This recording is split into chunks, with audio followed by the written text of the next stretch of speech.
While delivering a letter for the crime boss, Jack noticed the debtor, once nervous, became evasive after seeing the letter. Jack immediately sensed something was wrong. He quickly grabbed the gun from the table and in seconds dealt with the debtor. When he checked the letter, he saw it stated that if the debtor was killed, the debt would be cleared. Realizing the crime boss intended to silence him, Jack hurried to call home, only to find the phone line cut. Meanwhile, his wife was giving their youngest son a bath. The bathroom door was suddenly pushed open by intruders.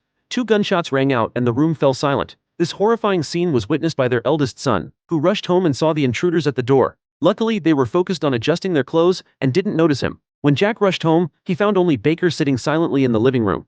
Realizing something was wrong, he hurried upstairs. A heart-wrenching scream echoed through the house.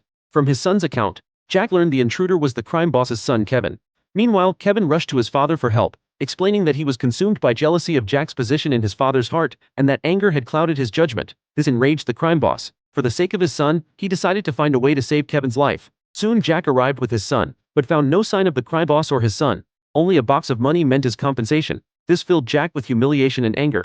Furious, he dealt with the messenger and took Baker to find Officer Connor, asking for help in seeking revenge. But Connor directly refused, because of his business ties with the crime boss, and he would never risk turning on him for a favor. He even said he would protect the crime boss's family. This enraged Jack, and after leaving a harsh remark, he turned and left. The crime boss was frustrated with Jack's attitude. Kevin suggested they just get rid of Jack, but due to past ties, the crime boss couldn't decide. It wasn't until Connor pointed out the stakes that the crime boss agreed. They sent a top-tier assassin after Jack. Meanwhile, Jack planned to send his son to his sister's house, while he would go alone to deal with Kevin. But while they were eating, Jack noticed something strange about a nearby guest. Realizing something was off, he quickly used the excuse of needing the restroom, and took his son to the car to escape. The assassin realized what was happening, and chased after them, but the car tires had already been punctured. The assassin angrily raised his gun to aim at them. Luckily, Jack quickly pressed his son's head down, and they escaped unharmed. Realizing his sister's house was no longer safe, Jack decided to target Connor, only by forcing Connor to stop protecting the crime boss. Could they find a chance for revenge? Jack then found the accountant's hotel, and by noticing the empty key slot at the front desk, figured out the accountant's room. While the accountant wasn't paying attention, Jack snuck in and aimed his gun at him, threatening him to hand over the transaction records between Connor and the crime boss. The accountant hesitated, then pulled out the key to open a box, but to Jack's surprise, the box was empty.